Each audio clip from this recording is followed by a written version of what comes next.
With Lucky Land Slots, you can get lucky just about anywhere. Dearly beloved, we are gathered here today to... Has anyone seen the bride and groom?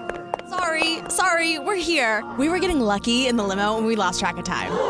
No, Lucky Land Casino, with cash prizes that add up quicker than a guest registry.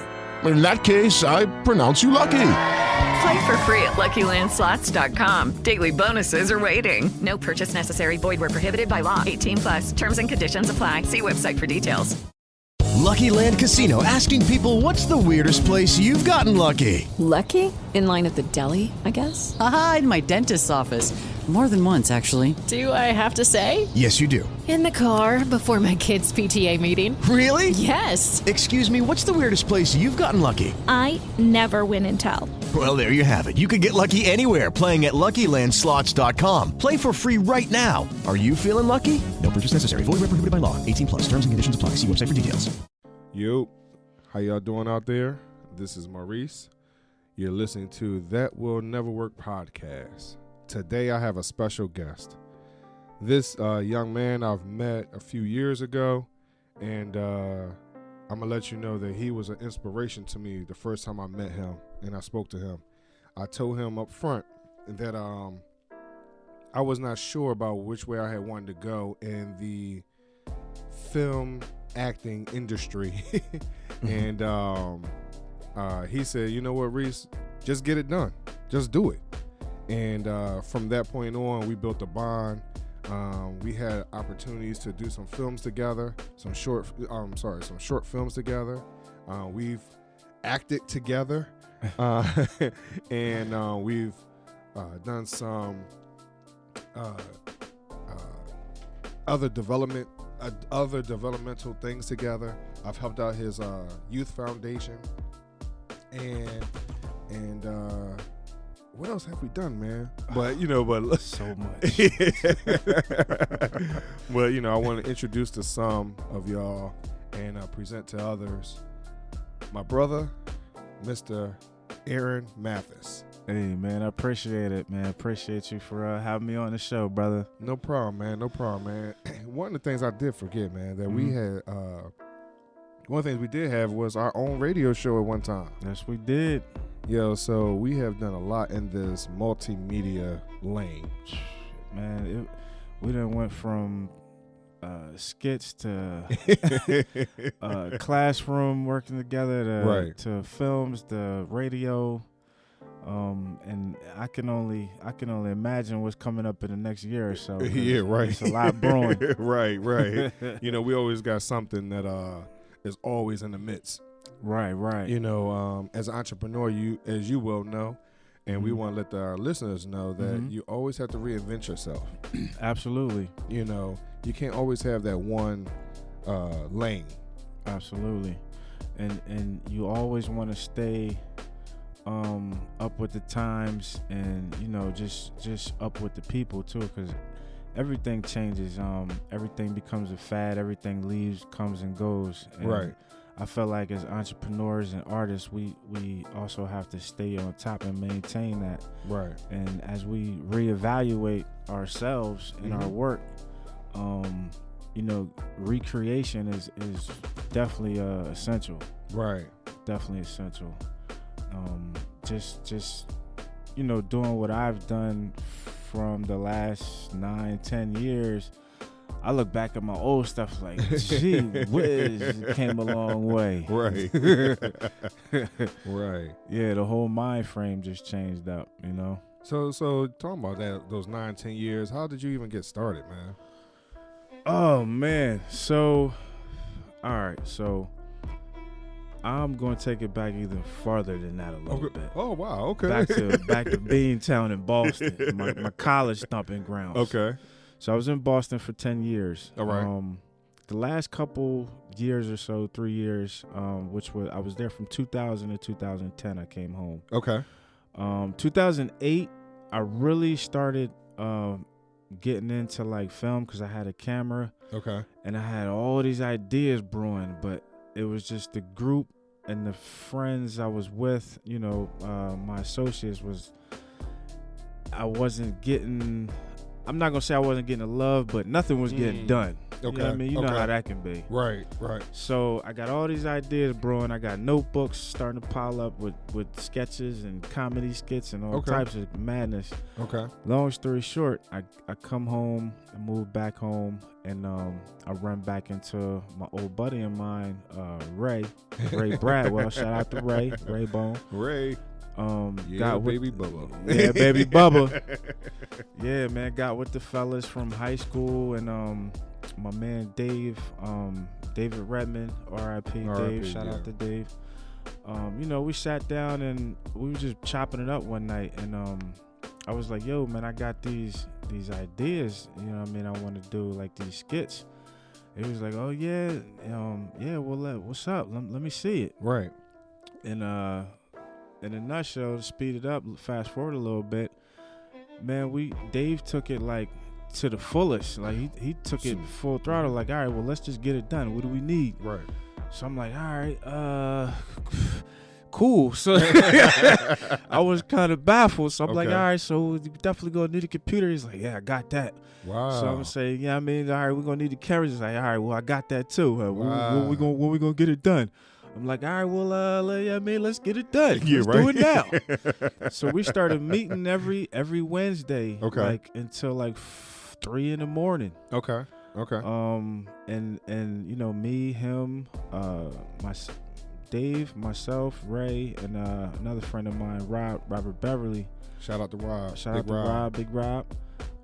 We would literally meet every Wednesday for a couple hours and just I would lay my ideas down out of my notebook and we get things in order. Okay. And then we started filming.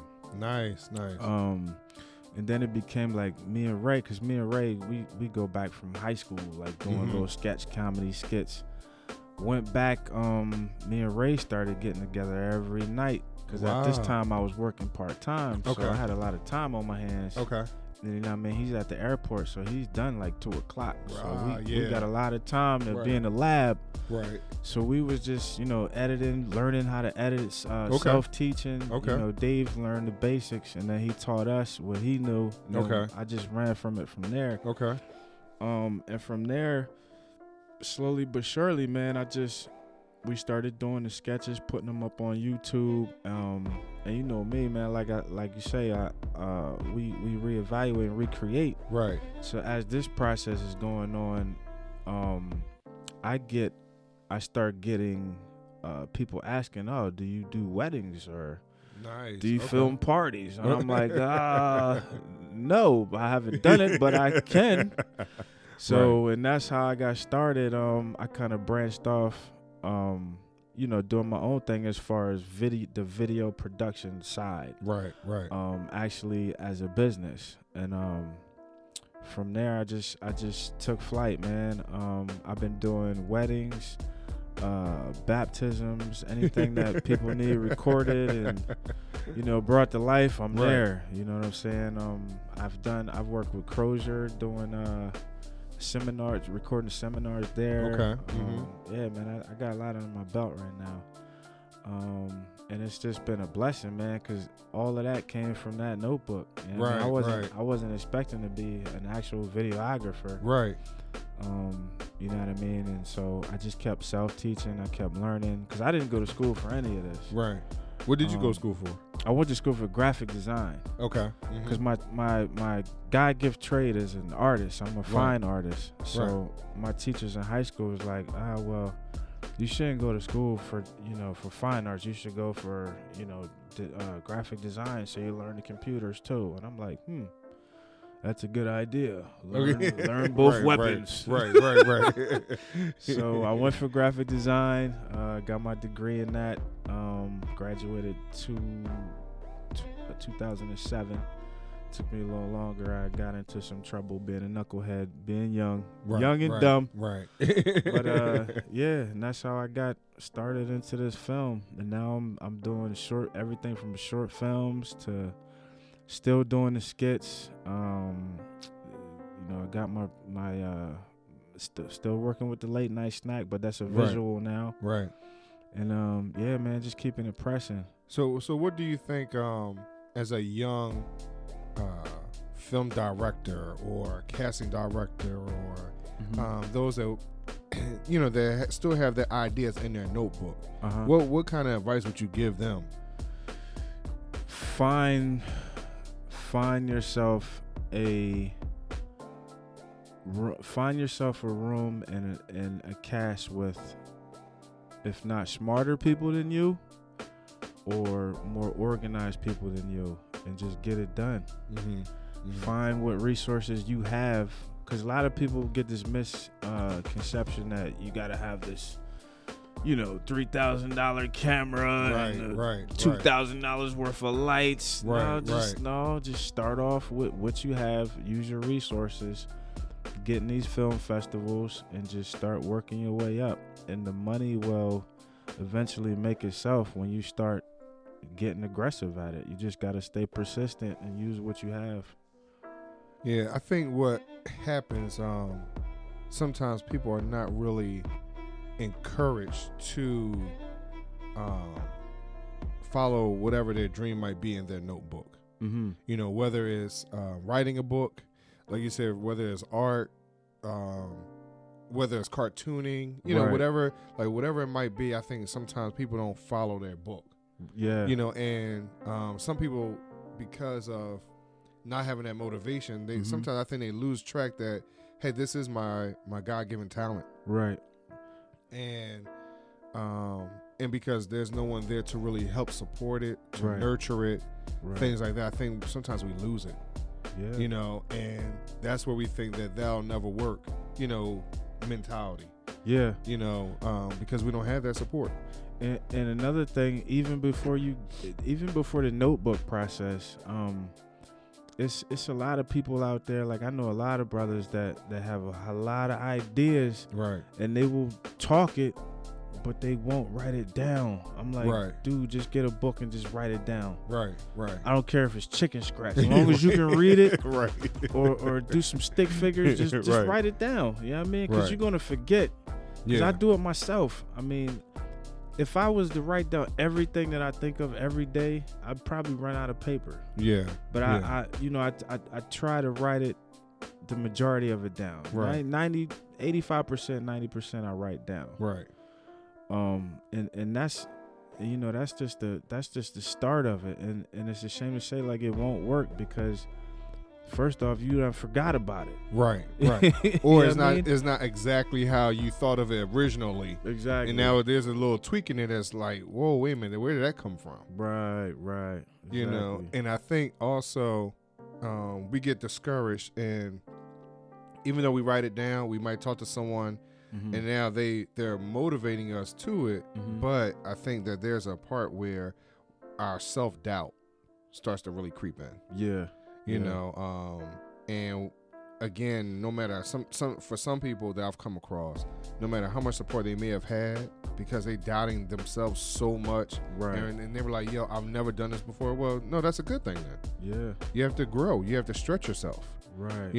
So like you said, if you and Ray were already doing stuff in high school, you would have never imagined 20 years later that you'd be in this boat. Right. Yeah, exactly. So y'all were probably doing it for fun, for kicks, for girls, whatever it might have been. Man, we were just doing it for fun, man. We had no idea. So, from that high school perspective, you think about everything else but what's my future? Right, yeah. Not realizing I'm working in my future. So I think that's some of the things that people need to really take from what you're talking about right now. That, hey, it doesn't matter where you start, it matters where you finish. And as you're saying, as far as how you were able to take that book and just talk to your friends about it. Right. Now, granted, you had a Dave that was like, yo, come on, man, let's get this done. Y'all sat down. He was like, all right, I got that. Y'all went through your checklist. Right. So how many of you out there have your checklist together where someone can help you check things off and help you realize that, you know what, it's not really that bad. It's not that deep. Right. You can do it. It's easy to get done. So that's why I started off by saying, hey, when you and I talked about it, I had only thought about it, and you just like, come on, Reese, let's get it done. Right. As soon, like, we talked about it, and we shot that same day. Yep. Yep. You I know, remember you. I think I first met you at an art show. You came to a little screening I had at the fellowship at the church. No, that wasn't the first time. The first time was when my neighbor introduced us. Oh yeah, that's right. Yeah, Shout out to Arnold. Right, Okay. right. Yeah, You know, right. got you. You know, because y'all was about to shoot at his crib. And he was like, "Yo, Reese, I want you to meet somebody." So we met, and you was about to shoot. So I was there with y'all shooting. Yes, that was the Uncle Dennis shoot. Right. Got you. You know, so Sheesh. you're right. You know, so that's what I mean by if you put yourself in the right position and you open up your mouth, you never know what's going to happen. Exactly. You don't know what opportunities are going to help you get over that hump. Listen, the first time when I did my first official short film, which was called David's Way, I had a screening up Philly at University of the Arts. Okay. Man, I was so nervous, bro. Like I didn't know what to expect. Like they had red carpets out, and you know what I mean. They taking pictures, and people checking in. I'm like, wow. And it was just so amazing. And then afterwards, they were asking me like, well, you know, who'd you use for your color, filters, and what kind of? I was like, I did all this myself, man. Right. It looks like I just used what I had. And they looking at me like, what? Yeah. And so from there, of course, they gave me, you know, pointers of, you know, how to make my work better and so forth and so on. So, yeah, it was definitely a huge learning experience and learning curve for me. It pushed me to make me want to make more films. Right. So right now, at what point in time did it, or how long did it take for you to go from a hobby to an actual business? That's a good question. So I started the business, the actual JFG LLC in 2016. Okay. Yeah. So what made me want to push it to a business is actually, again, I surround myself with, you know, organized and, mentored people that I take knowledge of. Right. And one of those people was Akeem Staples, which I'm on the board of his nonprofit Father's Lead organization. Right. And he was actually the one that was like, yo, man, why don't you just, you know what I mean, make it a company? Like, just do it. Right. And I'm like, yeah, why not? Right. Because, you know, I was watching him. I've watched him build his organizations and all that from the start. And, you know, working with Eric, shout out to Eric Towns from the Unifying Group of Media. Yep. Like all these two guys, like I've been watching them build, and I'm like, all right, cool, that'll work. Right. And especially something that I like doing, so why not? So I reached out to Dr. Proctor, Wesley Proctor. Shout out to Wesley Proctor. And I got I hired him and got my, you know, my for-profit LLC, and I was official. Nice. Yep. Nice. So in that, was that intimidating transitioning from the hobby to the business though? Do you feel like that was intimidating? For me, no, because I've always been a business mind. Right.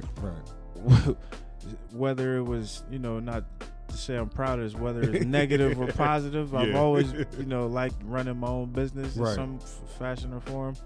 So it wasn't my problem was just organizing everything, and you know, paperwork's always been my biggest issue. Okay. So my wife, Ashley, shout out to Ashley. she basically handles my paperwork. Okay.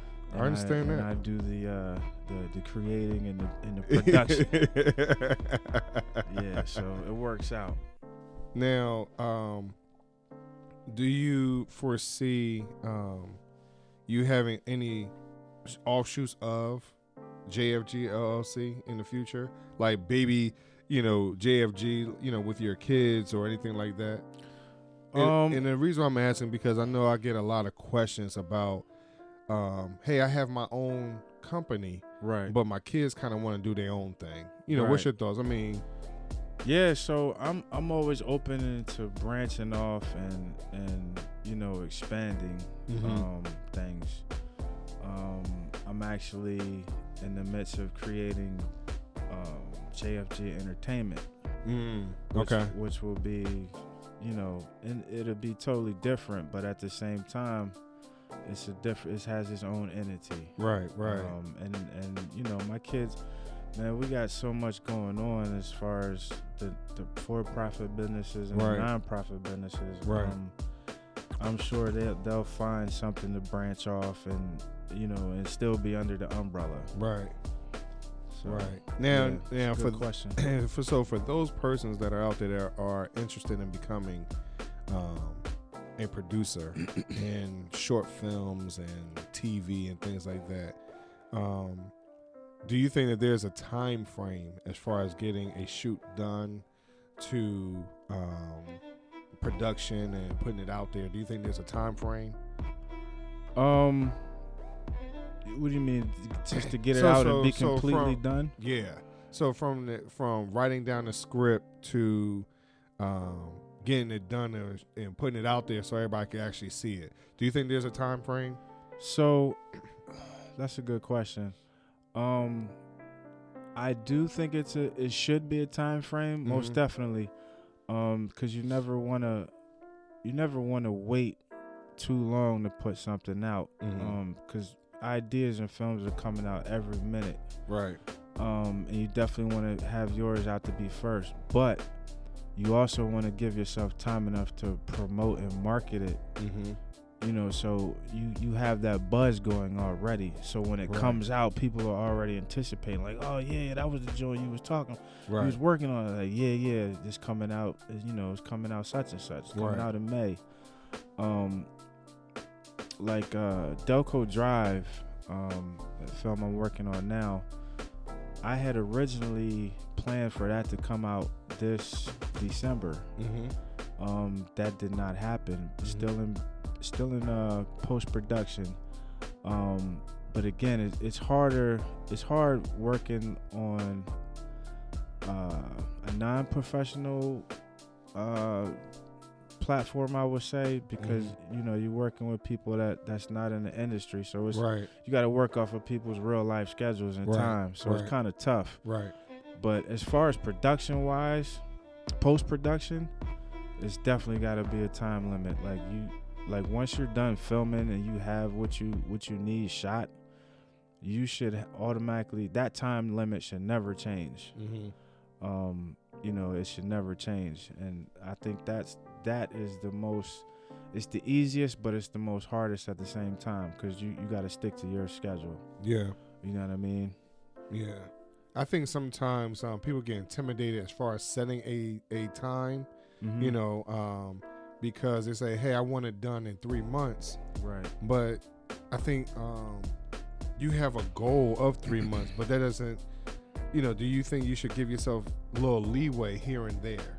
In case you come across, like you said, you wanted to come out in December, but you're still in post-production. So you have to give yourself a little leeway, so you're not totally frustrated or discouraged or whatever. I do believe that time is of the essence, Absolutely. because like you said, like if you have professional actors that are kind of banking on your film being out there so they can put in their reel or in their IMDb or whatever else, it's not just you, but you have other factors in that. And that's one of the things that I've learned just being in that industry a little bit too. It's totally different. It's totally different. It's not just hey, I'm doing it with my friends now. Once you get to those actors and actresses who have truly, that's their craft. The first audition I was a part of, I had never seen people really take that, like they literally transform themselves. And how they take a deep breath and like when they open up their eyes, like they're a totally different person, different character. I mean, and that's something that is so life-changing. Yeah. You know, so it's like when I look at movies now, it's a totally different vibe now. Yeah. You know, how much work they actually have done to bring that character to life. You know, so I agree that, you know, on one hand, there is a time limit, but then there's some that, you know, you be like, yo, I don't want you to get discouraged just in case you don't hit it. Right. You get what I mean? Right. Because then that could also stop you from moving on to the next project. But keeping in mind, whatever happened at that moment, you learn from it, and then you figure out what you got to do next go round. Exactly. You get what I mean? You know, so I agree with you. You know, there should be some times, you know, put in place. Absolutely. And what I learned from this project is I'm going to retreat, or I'm not going to say retreat, but I'm not going to do such a big cast in a while until I get some things out. Right. Just like over 40 people casted in this film, so it was kind of crazy getting everybody in one place. Right. And getting things shot, you know. And then, you know, of course, timing with the daylight and all that good stuff changes quick. So you gotta be on point. You know, it's not a Hollywood studio. So you working on God's time. Yeah, right. Like, yo, man, it's getting cloudy. We gotta hurry up and shoot this. Right. The song used to be in the east, now it's in the west. Right. We gotta wait till tomorrow to do that. And then the leaves change color. Right. Yeah, you know, so yeah, I totally understand that. Do you have any inspirational thoughts that you want to give to the people before we close out today? Just like I said, man, if just stick with a good support, write your ideas down, and always have some type of form of mentor that, you know, you can get guidance from. Right. If it's nobody you know, there's the internet, there's YouTube, self-teach. Yeah.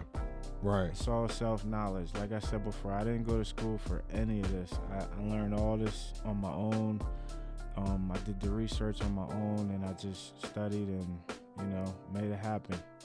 Now, how about, do you want to put anything out there as far as what channels you're on and social media and things like that? You can find my trailers and my shows all on JFG TV on YouTube.